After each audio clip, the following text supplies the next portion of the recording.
Shalom y bienvenidos a Vía Hafta Yisrael, una frase hebrea que significa amarás a Israel. Esperamos que se queden con nosotros, ya que nuestro maestro, el Dr. Baruch, nos compartirá una enseñanza expositiva de la Biblia.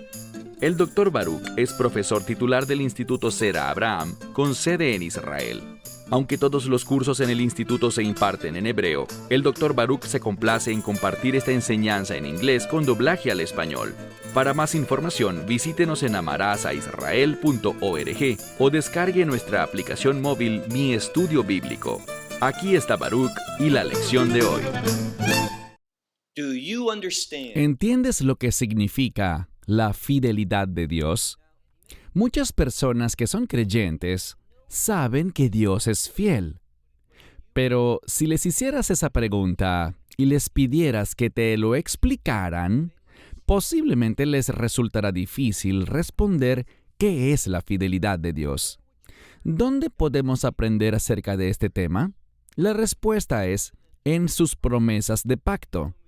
Cuando miramos las Escrituras, vemos que Dios ha hecho numerosos pactos con individuos y con pueblos. Y lo importante es que en estos pactos, Dios siempre es fiel. Incluso cuando hay profecía sobre la desobediencia y la rebelión de los hijos de Israel o de Judá en el reino del sur, y Dios les dice, les echaré a un lado, me divorciaré del pueblo de mi pacto. Pero poco después de esas proclamaciones de juicio y divorcio, ¿qué vemos? Que Dios llama a su pueblo al arrepentimiento, y Dios reafirma sus promesas de pacto y profecías que dicen que ellos estarán seguros en Él a través de su fidelidad. Y también podemos ver la gracia de Dios. Así que por la gracia de Dios, Él provee eso que no nos merecemos, pero que tanto necesitamos, para que su fidelidad pueda ser recibida por su pueblo, permitiendo que su pueblo pueda comportarse fielmente.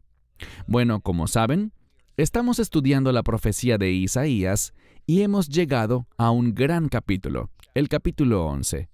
Así que toma tu Biblia y busca conmigo el libro de Isaías, capítulo 11. En esta sesión estudiaremos los primeros 10 versículos. Y cuando busco este capítulo en mi Biblia, hay una frase que es un encabezado para este capítulo y nos ayuda a entender de qué se trata. Y dice, Sheton Hatzedek, Shoha Joter, Migesa Yishai, que significa el justo reinado del brote o la vara que sale del tronco de Yishai o de Isaí. Todo esto habla de la promesa de pacto que Dios le dio al rey David, según la cual de él vendría el Mesías. Y como he dicho, una vez que Dios hace un pacto, puede que Dios se distancie momentáneamente de ese pacto debido a la desobediencia de otra persona, por la rebeldía de otros. Pero en esa misma generación, o en otra generación, o en el futuro, verás que Dios siempre afirma y restaura y cumple su promesa de pacto. David no era un hombre perfecto. David pecó y sus hijos pecaron. Pero a pesar de eso, Dios, de hecho, levantó una descendencia de David, de la que nacería el Mesías. Y, por supuesto, estamos hablando de Yeshua. Y esta profecía de Isaías, capítulo 11, nos ayuda mucho a entender la fidelidad de Dios y también a percibir correctamente no solo la identidad del Mesías, sino la obra del Mesías. Y esto alude a una frase teológica fundamental, Me refiero a la persona y a la obra del Mesías. Es vital que entendamos quién es el Mesías, la persona del Mesías, su carácter y también sus atributos. Y en segundo lugar, debemos entender lo que Él hará. Principalmente, esta profecía tiene que ver más con su segunda venida. En su primera venida, Él hizo lo que era necesario al derramar su sangre, pues esa sangre traería redención eterna. Esa justificación que permitiría que los pecadores, por la gracia de Dios, puedan ser llamados santos, sus santos. Pero también, cuando regrese, Él establecerá ese reino de justicia y rectitud. Y esto es, básicamente, lo que aprenderemos en el capítulo 11. Tengan la seguridad de que revisé diligentemente el vocabulario y la gramática de este texto para que podamos tener el significado exacto y simple del texto. Y es posible que algunas palabras no estén de acuerdo con la traducción que tienes en tu casa. E incluso, cuando se profundiza en el análisis de estas palabras a través, por ejemplo, de la concordancia Strong exhaustiva, a menudo encontramos allí una explicación basada en cómo se traducen las palabras en lugar del origen de esa palabra. Bien, busca conmigo el verso 1, Isaías 11, versículo 1. Y saldrá, y la palabra joter significa una rama o un brote que sale. Pero una de las cosas que yo señalaría es que la primera palabra en el texto hebreo, saldrá, es una palabra que a menudo se relaciona con la redención. Es de este verbo del cual proviene el sustantivo éxodo. Y para los hijos de Israel, el éxodo o la salida de Egipto siempre tiene una connotación redentora. Entonces, cuando miramos esta palabra, de acuerdo con los sabios que la han estudiado a lo largo de las Escrituras, han visto que la mayoría de las veces, el contexto que rodea a esta palabra, letzet, en las Escrituras, tiene que ver con redención. Y aquí, él está hablando de traer el resultado de esa primera fase de la redención, pudut, el pago, lo que él hizo en su primera venida. Ahora estamos viendo el resultado de ese pago, Geulah, la redención que es el resultado de esa primera obra. Sigamos leyendo el verso 1. Y un brote o una rama saldrá de Geza. Geza es un tronco cortado o lo que llamaríamos un tocón. Y aquí hay un aspecto importante que quienes defienden la teología del reemplazo no entienden. Ellos quieren anunciar una y otra vez ese pasaje en el que Dios dice, juzgaré a Israel, los echaré a un lado, los desecharé. Pero nunca dicen nada sobre otros pasajes proféticos que dicen que Dios renovará su relación por quien Él es, en honor a su nombre, no porque Israel lo merezca, o se lo haya ganado, o se haya arrepentido. Dios hará su obra de fidelidad sencillamente por quien Él es.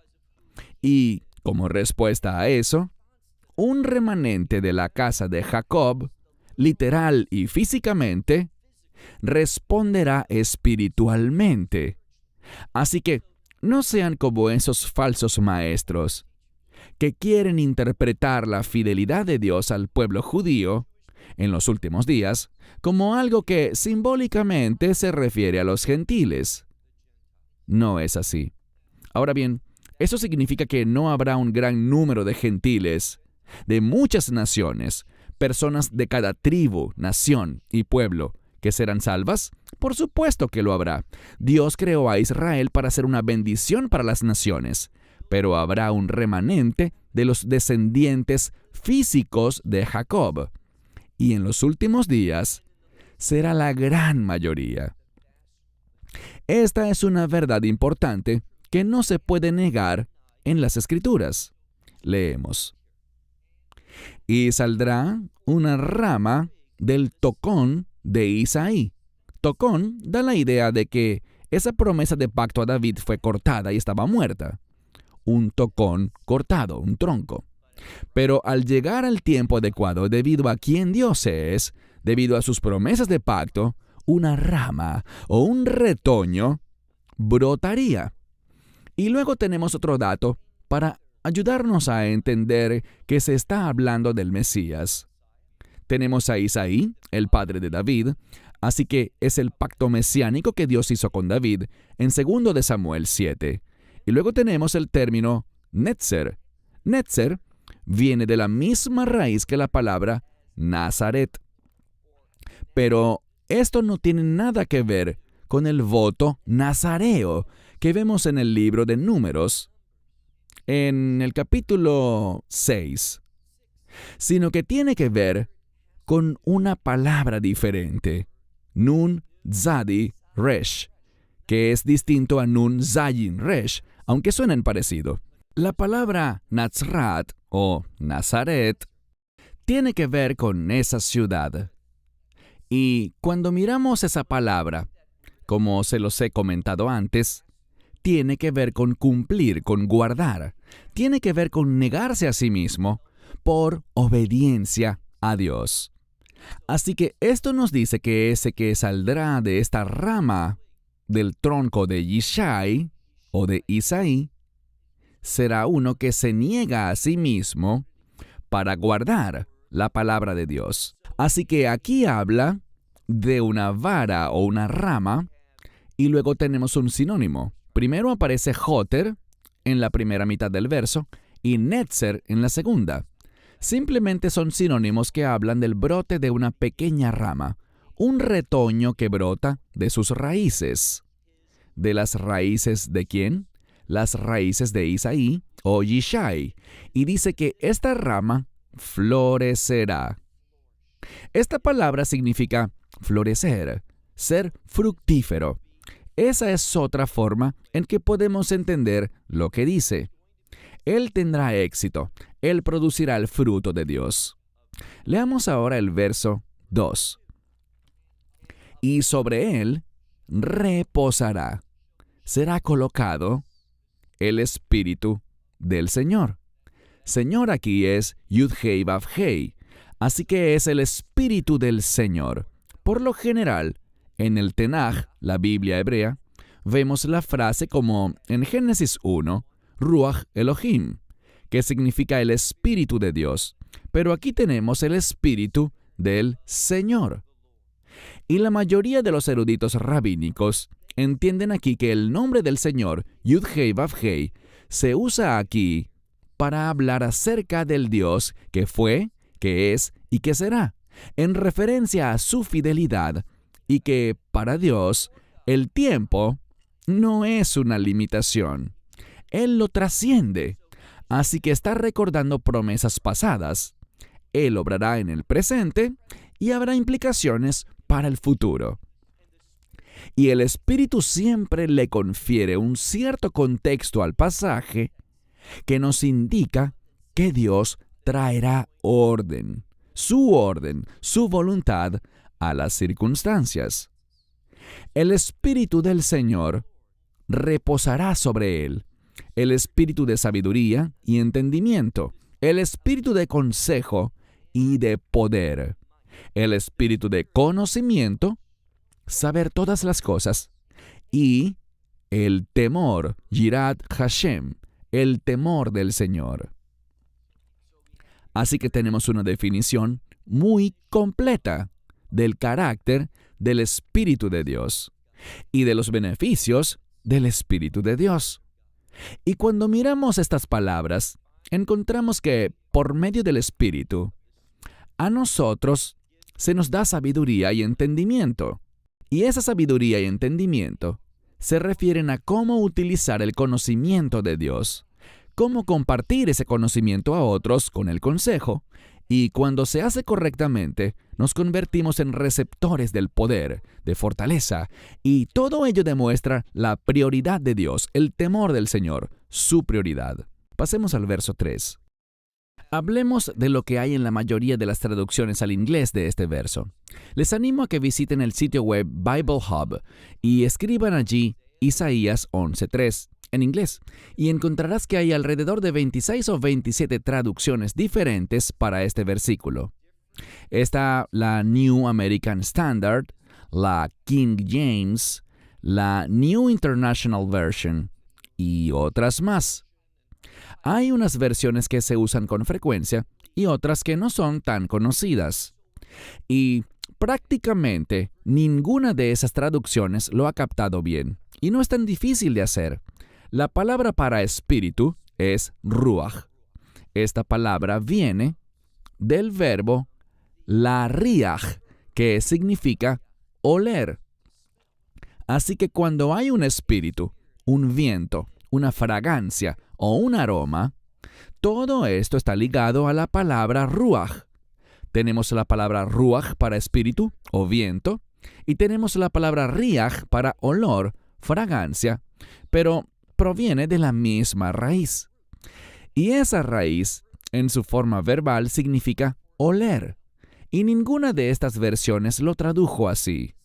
Es una palabra muy simple. Nadie que hable hebreo dejaría de poner esto como la primera opción de traducción, la traducción más probable o la mejor definición de esta palabra. Pero las traducciones al inglés no la usaron.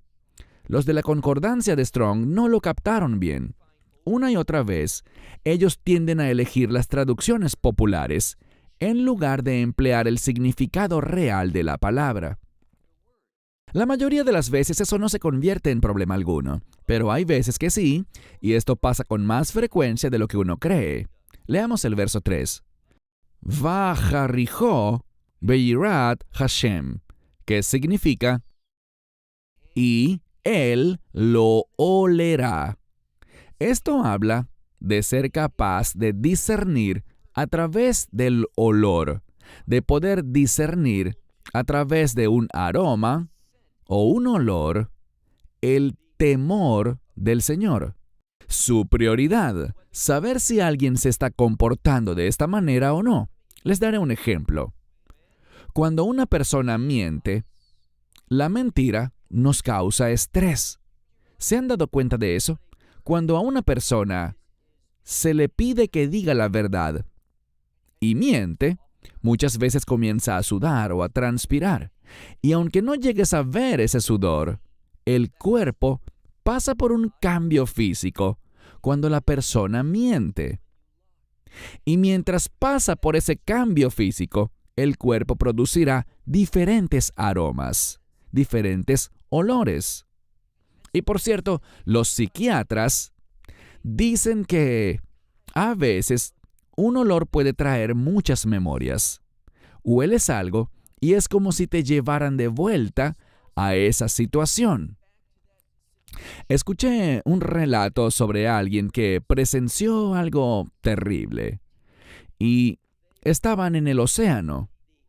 El océano tiene un olor particular y el barco en el que estaban se volcó y murieron muchos de los seres queridos, de los familiares de este individuo. Fue un momento trágico. Y a esta persona, cuando lo rescataron, le pusieron una manta alrededor, y esa manta estaba mojada e impregnada del olor del océano. Y esta persona dice que cada vez que huele esa misma fragancia, eso le dispara el recuerdo, lo lleva de regreso a esa situación, por lo que un olor puede ser un indicador muy fuerte. Y lo que encontramos aquí es esta rama, este retoño que sale de Isaí, el Mesías, en quien reposa el Espíritu de Dios, el Espíritu de sabiduría, conocimiento y entendimiento. Todo esto reposará sobre él y él lo olerá. Es decir, a través del olor, él será capaz de discernir el temor del Señor. Y dice aquí, y no por la apariencia de lo que ven sus ojos. Él no tendrá necesidad de ver algo para conocer la realidad de la situación.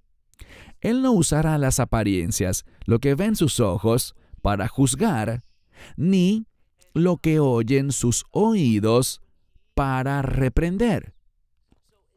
Aquí nos están diciendo que el Mesías será capaz de emitir juicio perfectamente debido a lo que huele. Muchas veces las Biblias en inglés traducen esto de manera diferente, pero no es difícil de entender.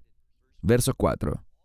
Todo esto tiene que ver con el juicio del Mesías, con su capacidad para juzgar, y el resultado de su juicio será justicia. Miren el verso 4. Y él juzgará con justicia a los Dalim. Dalim significa pobres, aquellas personas que están gravemente afectadas por la pobreza. Tienen pocas posesiones. Él juzgará con justicia a los pobres, a los que tienen escasos recursos. Y él ve jokiach, que significa reprender, con equidad. Esta última es la palabra mishor, y el significado de mishor, desde un punto de vista geográfico, se refiere a algo llano. Al contrario de una montaña que sobresale con sus cumbres y cimas, un mishor es algo plano.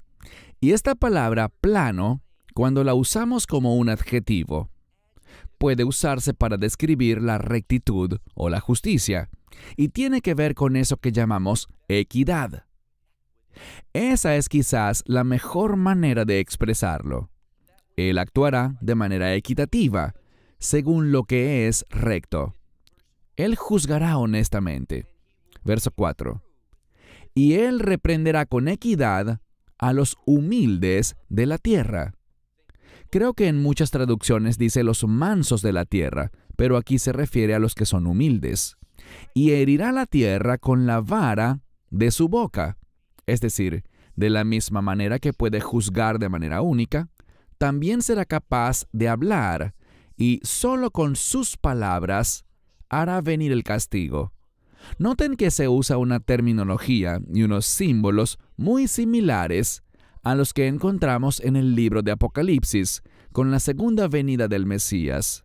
Sigamos leyendo el verso 4. Él juzgará con justicia a los de escasos recursos. Él reprenderá con equidad a los mansos o a los humildes de la tierra. Él herirá la tierra con la vara de su boca. Solo con sus palabras se ejecutará el juicio, y con el espíritu de sus labios, que también puede entenderse como el aliento de sus labios, él matará, Yamit, él matará al impío. Así que el Mesías vendrá para juzgar cuando venga por segunda vez. Verso 5. Y la justicia será lo que ciñe su cintura, y con fe, con fidelidad, ceñirá sus lomos. Estos términos sobre ceñirse tienen que ver con un siervo.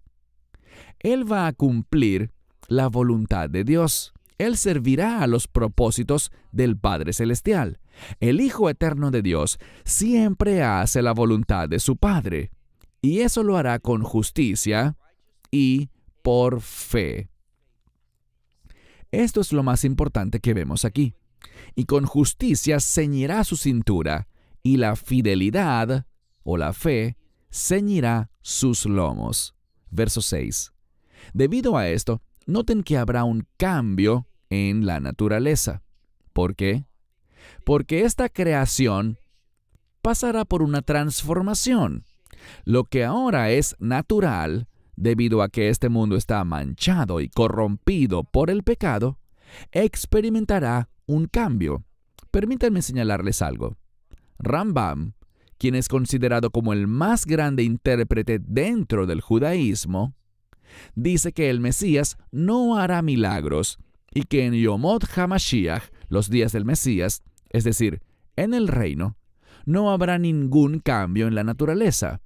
Su interpretación de esto es incorrecta, ya que lo toma de manera muy espiritual y simbólica.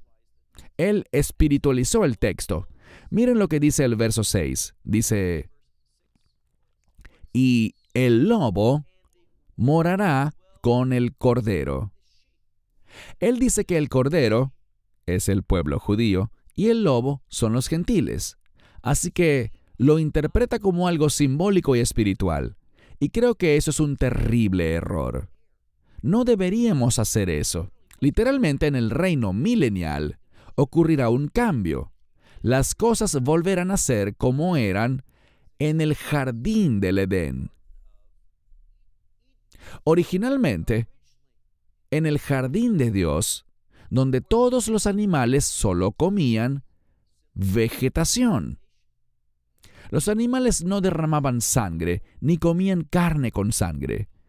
Leemos aquí que el lobo morará con el cordero o la oveja.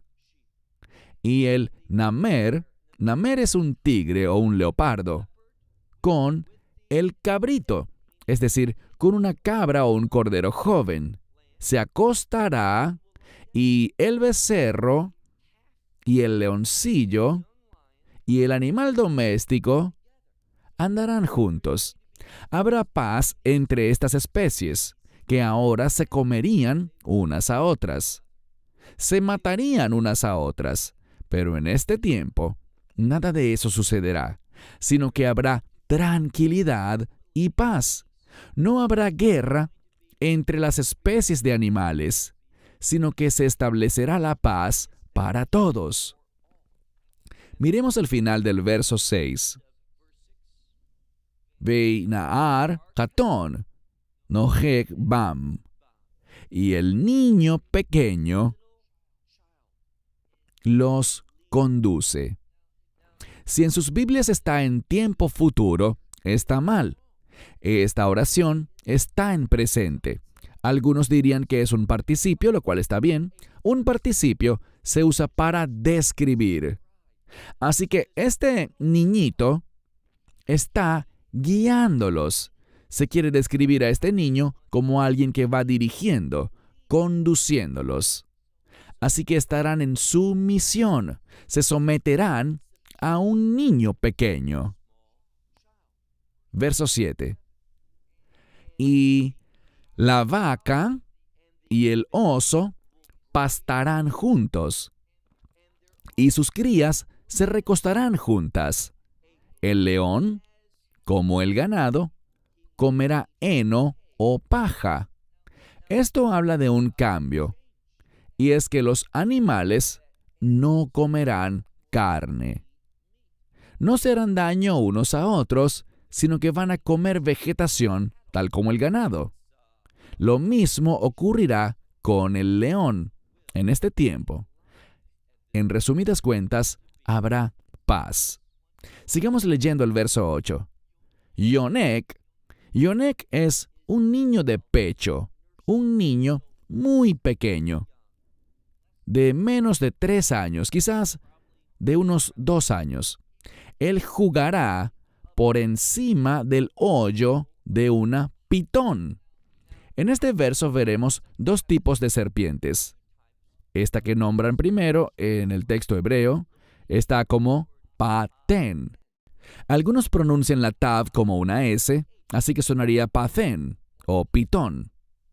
Y sobre la guarida y esta es como una cobra, es un tipo diferente de serpiente. Un niño que es destetado, es decir, se trata de un niño de 3 a 6 años. Él extenderá su mano. Así que él hará esto en un lugar que sería muy peligroso en nuestra época y no tendrá ningún problema. Noten lo que dice el verso 9. Lo yereu, que significa que no habrá ningún mal. Algunos lo traducen como que no habrá daño y está bien, nada malo, ningún daño les sobrevendrá. Y no habrá destrucción en todo mi monte santo. Y esto se refiere a Jerusalén. Y aquí se puede entender como en su reino. Su reino no producirá nada así. Y esta palabra raj aunque es un verbo aquí, habla de lo que es contrario a la voluntad de Dios. El otro día estaba respondiendo un correo electrónico sobre la vara de hierro en la mano del Mesías. Dice la Biblia que Él gobernará con vara de hierro, y eso significa que durante el reino milenial, el Mesías impondrá que no debemos pecar, y quien lo haga será castigado. No es el mismo concepto que vemos en el Salmo 2, que dice que con la vara nos romperá en pedazos cuando Él regrese en el juicio. Y este capítulo también contiene algo de juicio. Él destruirá con la vara. Hemos hablado de eso. Y también con la espada que sale de su boca. Pero la vara de hierro con la que gobierna simplemente nos indica que Él tendrá el control absoluto. Sigamos leyendo el verso 9. Ningún mal, no habrá nada fuera de mi voluntad. No habrá destrucción en todo mi santo monte, porque la tierra está llena del conocimiento del Señor. Hay grandes implicaciones en esto. Cuanto más conoces a Dios, habrá menos destrucción y daño. Y entre más conoces a Dios, menos producirás lo que es destructivo, sino que lo que hagas será de bendición. Dice, el conocimiento del Señor llenará la tierra como el agua cubre el mar. De la misma manera que todo el mar está cubierto de agua, todo el reino reflejará el conocimiento de Dios. Leamos el verso 10 para terminar por hoy. Vejaya bayom jahu. Esa frase, en aquel día, se refiere al juicio. Este es un indicador clave de que estamos hablando de la segunda venida. Y acontecerá en aquel día que la raíz de Isaí, Shoresh Yishai, esa es una referencia al Mesías. Dice, quien está de pie, está en el futuro, Él hará esto, pero aquí nos dice que cuando estas cosas estén sucediendo, Él estará parado como un nes. Nes es un mástil, un asta. Por lo general se refiere al asta donde se pone una bandera o un estandarte para proclamar la victoria sobre el enemigo. Pero la palabra nes también puede ser la palabra para estandarte o milagro. Por tanto, habla de algo milagroso. Y es por eso que Rambam, el rabino Maimónides, lo entendió mal. El Mesías gobernará a través de su poder milagroso. Sigamos leyendo el verso 10. Y acontecerá en aquel día que la raíz de Isaí, él está de pie como un estandarte para el pueblo, una victoria milagrosa. Y a él acudirán las naciones. Esta es una referencia a toda tribu, toda nación, todo pueblo. Así que no solo será el pueblo judío, sino que será el cumplimiento del pacto abrahámico de Dios.